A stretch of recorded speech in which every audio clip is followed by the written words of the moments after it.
Hello everyone. So today in front of us we have an imperial clock.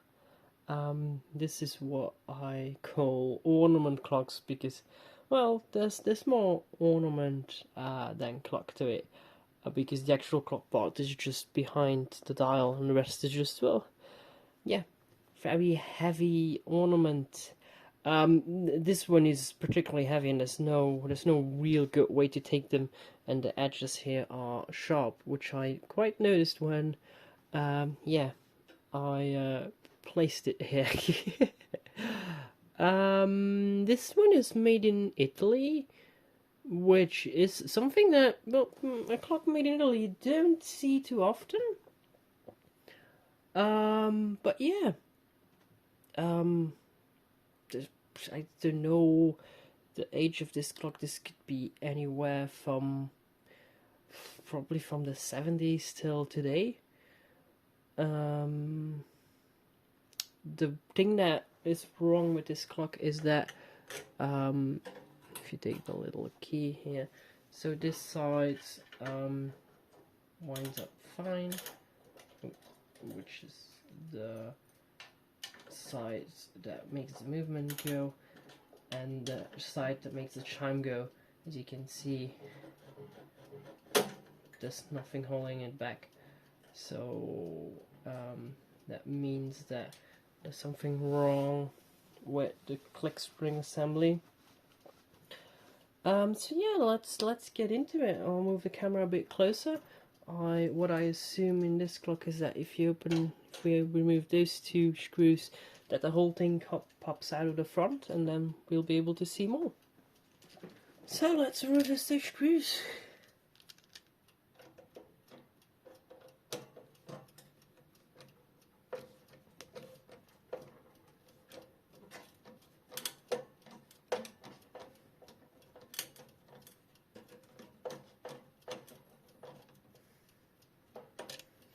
Going to release the bottom one first. A bit more.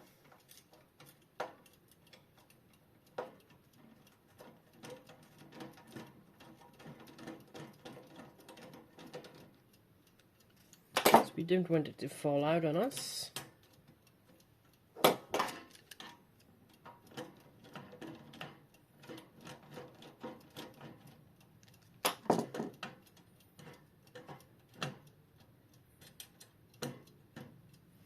There's some corrupt falling out. I'm just going to try to hold it by the door.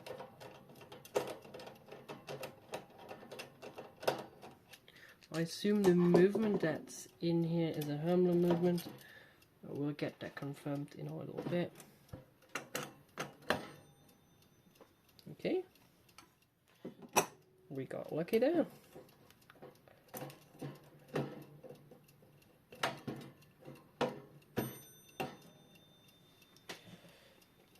Okay, so it looks like the movement is too big, although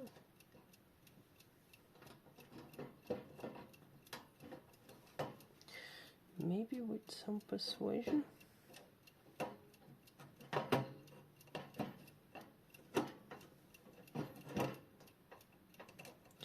No, it seems like everything needs to come out from the back.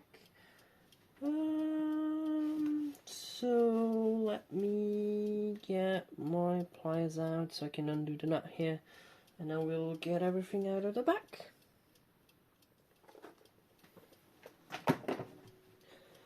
So let's undo that little nut.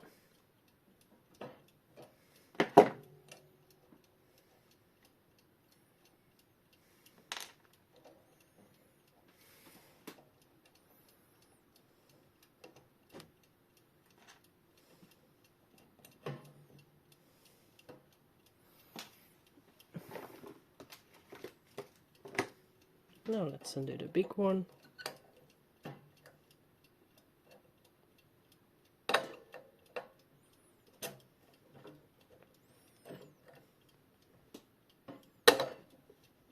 Every time I do a clock like this, I'm like, I need to order the special tool for this nut.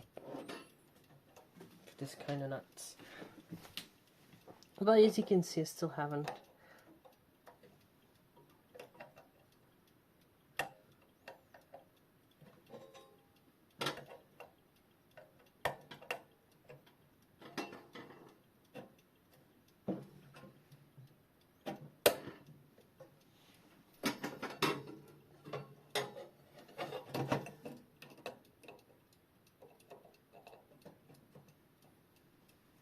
Come on.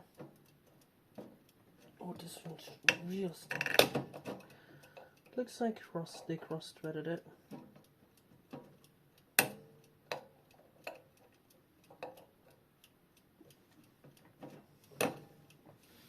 Already got some movement in there, so it should be.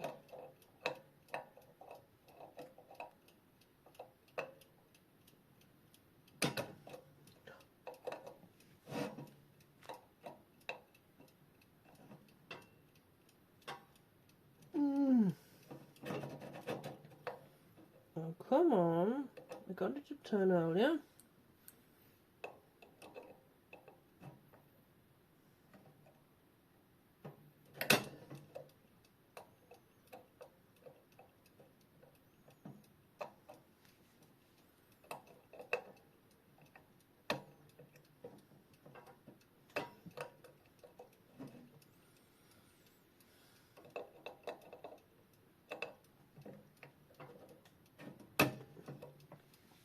Nope.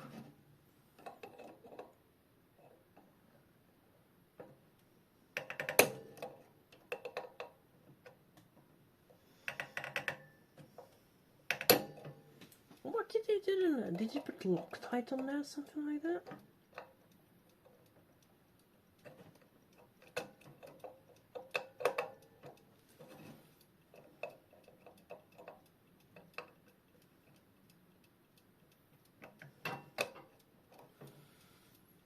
Pretty sure that even with the proper tool this would have been tricky.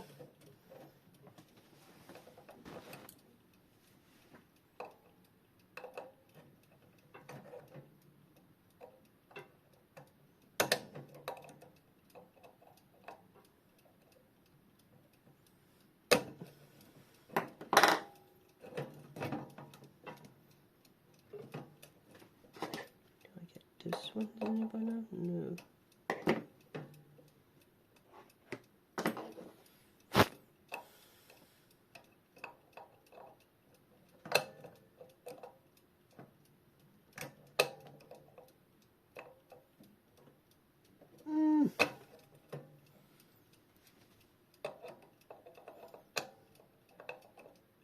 The thing is, if this wouldn't have been an enamel dial, I would have taken a screwdriver and knocked it loose, but I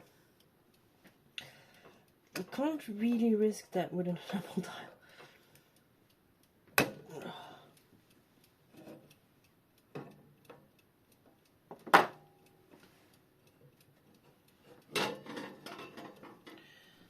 I'll be right back.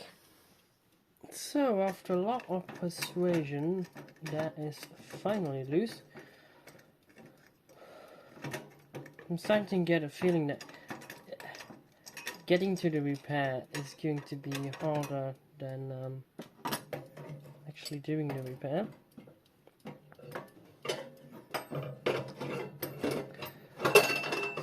So,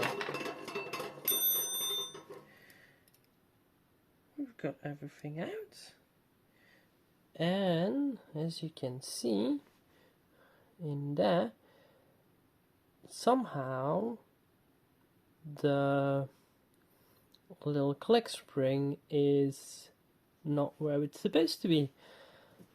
I don't even think I need to disassemble this clock to fix it. We'll see how it runs afterwards, because you see the little click spring should be here instead of there. So now I should just be able to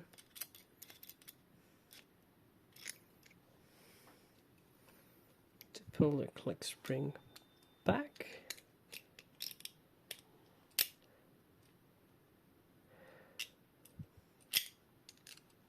Yep. And now I just need to push the. Yep. Now that should be good. Now, the only thing I'm worried about is this going to stay? Because, like, what is the reason this happened? Because now it is fine.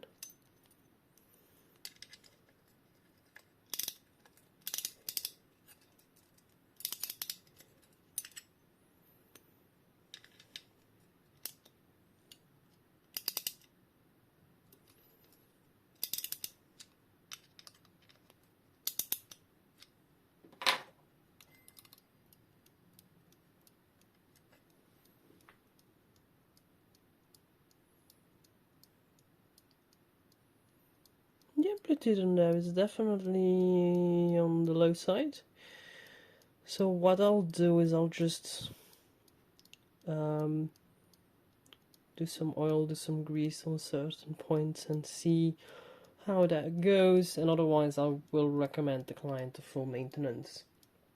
But if I can get a little bit more amplitude in there, then I'm happy. I don't really see any major signs of wear and tear. And also, I was wrong about it being a Hermler movement. It is an FHS movement, as you can see the stamp hiding behind the bell there. So yeah, I'll keep an eye on this one, and I'll keep you updated. So yeah, here we are a bit later. As you can see, amplitude is very healthy for a clock like this. Floating balance wheels, yeah, they tend to have a lower amplitude, but yeah, I'm pretty happy with this amplitude. So I'm going to put the clock back together, keep them as test. I do hope that the click spring stays in place. And then yeah, maybe I need to regulate it a bit. But I'm not going to cover that in this video. I've already talked about that in depth in an earlier video. So yeah, up to assembly again. So since now we know the correct way of disassembly, we also know the correct way of assembly. So yeah, let's start with putting the front back on.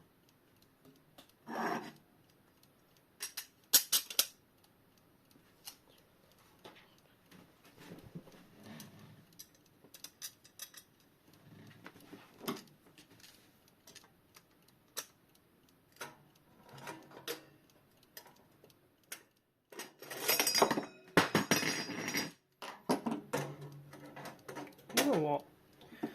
I'm just going to put the screw in first.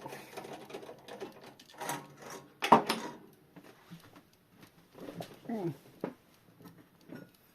I can slide the dial in.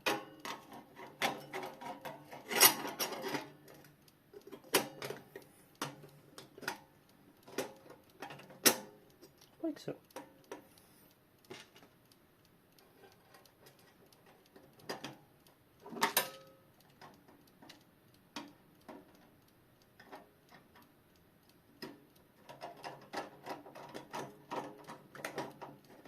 Nope.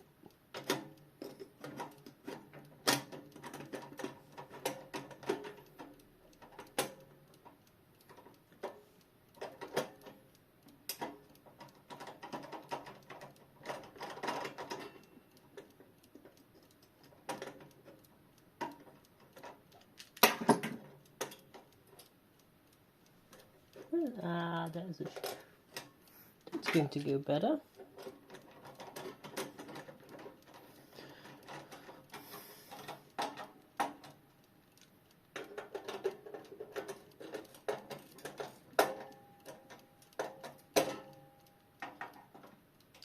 There we go. Now.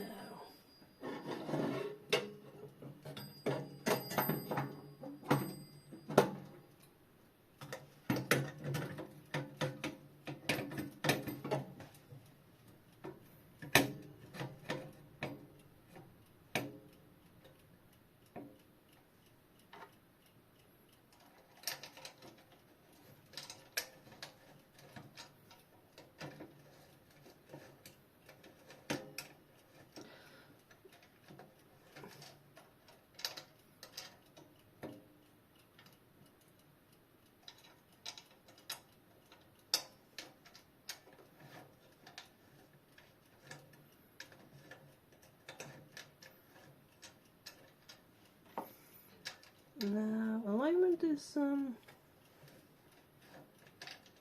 really wanting to go well. Nope.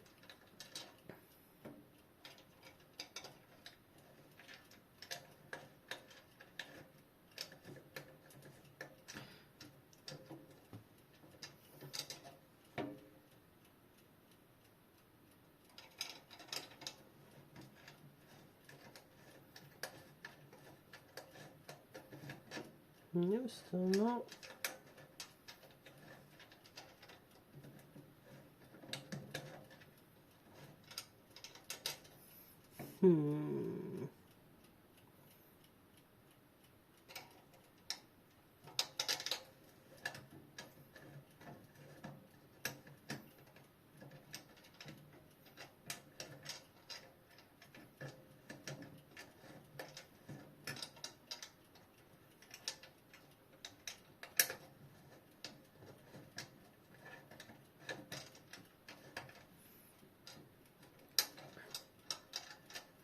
Oh, this is curing well.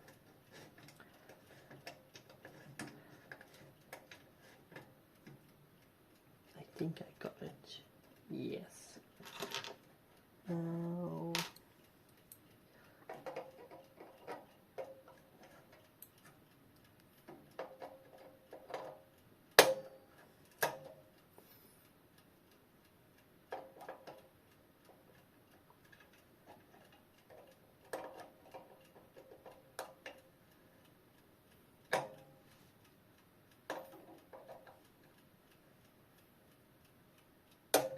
how can it be so pesky twice? It was pesky in disassembly and it was pesky in assembly. There we go. That should be, I don't know. Let me test with little key. Yep, it doesn't move. Let's align the watch hands again.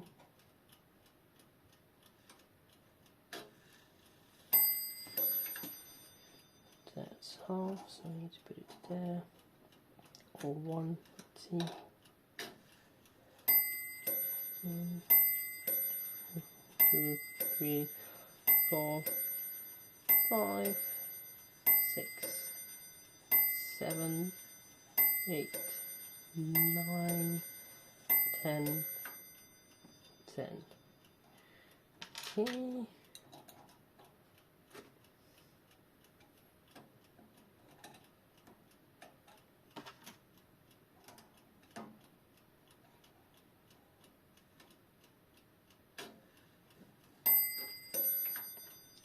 There we go. Now let's see. This should be 11.